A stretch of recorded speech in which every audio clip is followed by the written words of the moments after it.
Fin 2004, le monde assiste à un moment fort dans l'histoire de l'Ukraine, la révolution orange. Grâce au soulèvement démocratique et pacifique des Ukrainiens, Viktor Yushchenko, le candidat pro-occidental, remporte les élections présidentielles face au candidat pro-russe, Viktor Yanukovych. Les églises d'Ukraine ont joué un rôle déterminant dans cette mobilisation, tout particulièrement l'église gréco-catholique et les deux églises orthodoxes dissidentes. La révolution orange, ça a été un moment spirituel de réconciliation nationale et de défense de la dignité de la personne et des droits de l'homme face à un vote qui avait été manipulé et truqué. Et là, les chrétiens, mais je dirais toutes les religions, ont fait corps pour défendre justement les droits de la personne. Mais 4 ans après la révolution orange, l'Ukraine déchante, car confrontée à de nombreuses crises. Notamment une crise gouvernementale provoquée par des tensions intestines entre le président et sa première ministre Julia Tymoshenko. Malgré ces divergences, les politiciens sont d'accord sur un point, l'influence morale et sociale des églises auprès des populations. Car selon les sondages, les églises restent les institutions auxquelles les Ukrainiens accordent le plus leur confiance, loin devant les politiques. Un constat qui influe sur la politique du gouvernement. Les 3 principales forces politiques veulent reconstruire le pays sur des bases chrétiennes.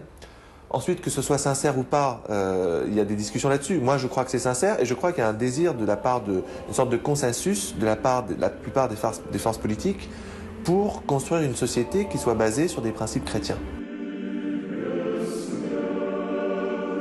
Natalia, cette révolution orange a été un tournant dans la place des églises chrétiennes au sein de la société. On peut le voir comme ça, parce que ce qui s'est passé entre l'indépendance et 2004, c'est que comme la carte religieuse est liée au débat politique et identitaire, elle a été largement instrumentalisée dans le débat politique et à chaque élection électorale, comme l'Ukraine, historiquement, elle était entre l'Orient et l'Occident. Aujourd'hui, l'Orient et l'Occident, c'est la Russie et l'espace post-soviétique et aussi le modèle européen et l'Union européenne. Et la société ukrainienne se retrouve face à ce choix de modèle. Et les églises ont été impliqués dans ce choix et dans ce débat parce que le patriarcat de Moscou est souvent associé aux facteurs russes ou pro-russes et instrumentalisé et par les communistes et par toutes les forces nostalgiques de l'ex-URSS et qui veulent en tout cas pas le retour à l'URSS mais restaurer l'influence russe dans cet espace post-soviétique. Et au contraire, les églises dissidentes et les catholiques et aussi les églises, par exemple l'église catholique romaine, comme elle est plus aussi un facteur et vecteur de l'Occident, elle est plus, on peut dire, se situe au pôle qui est tourné vers l'Occident. Donc eux étaient plus du côté de ceux qui ont fait la révolution orange. De ceux qui ont fait la révolution orange. Mais ce qui est intéressant justement dans la révolution orange, c'est que pour la première fois, les églises, sauf l'église orthodoxe ukrainienne de patriarcat de Moscou, qui était pleinement impliquée, qui soutenait le candidat perdant, Yanukovych, qui représentait justement l'ancien régime, le régime, enfin on peut entre guillemets, c'est plus le modèle qui perpétuait les logiques post-soviétiques. Et le candidat Yushchenko, il s'est distancié des églises, donc justement le président actuel pour ne pas prendre part. Et justement, il avait tout à fait raison, vu la multiconfessionnalité et vu qu'il n'y a aucune région ukrainienne où il y a une église qui domine, parce que c'est vraiment un bricolage, une décomposition très complexe et il n'y a pas une seule église qui peut dire qu'elle est dominante sur l'ensemble de territoire ukrainien. Et du coup, les églises, ils ont véritablement joué le rôle de mobilisation de la conscience civique.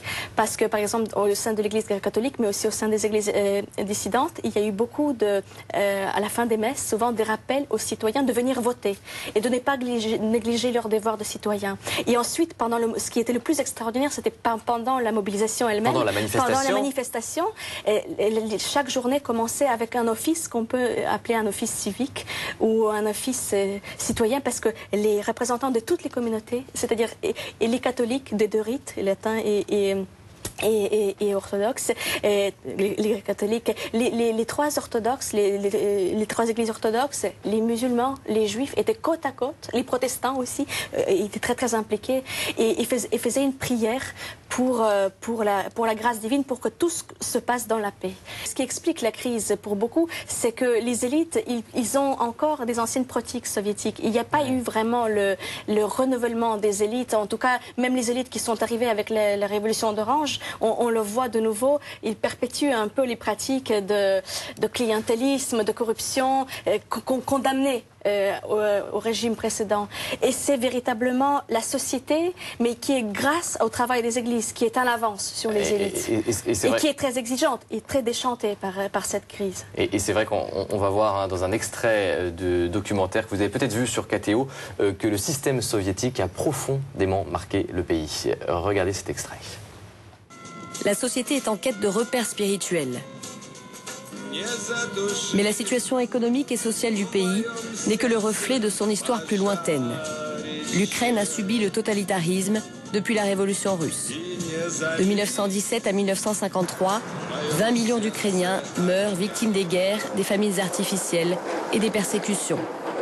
Autre facette du système, éradiquer toute liberté de pensée individuelle. Le pays en porte encore les stigmates. Il faut tenir compte du fait que notre peuple, dans sa majorité, est né, a été élevé dans un système communiste, dans des écoles communistes, dans une société communiste.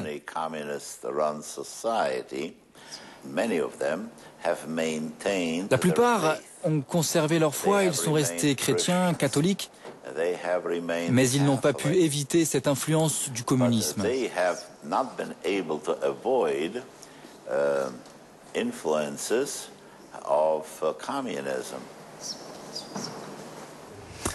Et c'est vrai que la foi des Ukrainiens a été éprouvée par ce régime communiste.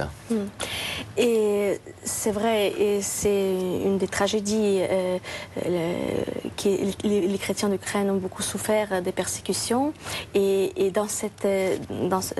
pendant cette période, ils ont souffert, mais ça les a rapprochés. Il y a eu une sorte d'écuménisme de souffrance, parce que ça a rapproché, par exemple, les catholiques ukrainiens et les orthodoxes ukrainiens dans leur souffrance commune. Parce que quel était le statut des religions rapidement sur le régime soviétique? Très rapidement, ce qui se passe, au tout début, le régime mène des campagnes athéistes, donc détruit beaucoup d'églises et mène des campagnes de persécution contre les prêtres.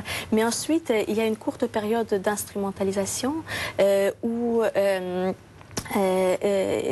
mais très vite, le régime a identifié par exemple l'église autocéphale ukrainienne et l'église catholique comme acteurs de fermentation nationale en Ukraine et donc potentiellement ennemis du projet dangereux. Donc c'est comme ça que dans les années 30, l'église autocéphale a été exterminée. Donc des églises les évêques, la hiérarchie a pu passer une partie en exil au Canada et aux États-Unis. Donc des églises ont plus souffert que d'autres, peut-être. Et l'Église catholique a été aussi... Il y avait un faux synode en 1946 par lequel c'était purement instrumentalisé par Staline parce que depuis que les archives sont ouvertes, on a retrouvé les ordres et par ce faux concile, les catholiques, soi-disant, ils sont revenus au sein de l'Église. En gros, Staline jouait avec les religions pour faire ce qu'il voulait. Oui. Tout en se méfiant d'eux parce que potentiellement en général pour le projet totalitaire qui était le communisme, les religions représentaient une menace à triple niveau. Au niveau politique comme détotalisation, au niveau des nations c'était la libération des nations et au niveau de l'individu aussi parce que le registre religieux pour l'individu c'était une autre dimension. Alors quelques mots, on arrive à la fin de cette émission très rapidement. L'Ukraine commémore cet hiver le 75e anniversaire de la grande famine qui a tué des millions d'Ukrainiens. Le pape a récemment dénoncé cette tragédie. Rappelez-nous ce que c'était que cette Holodomor. C'est comme ça qu'on l'appelle.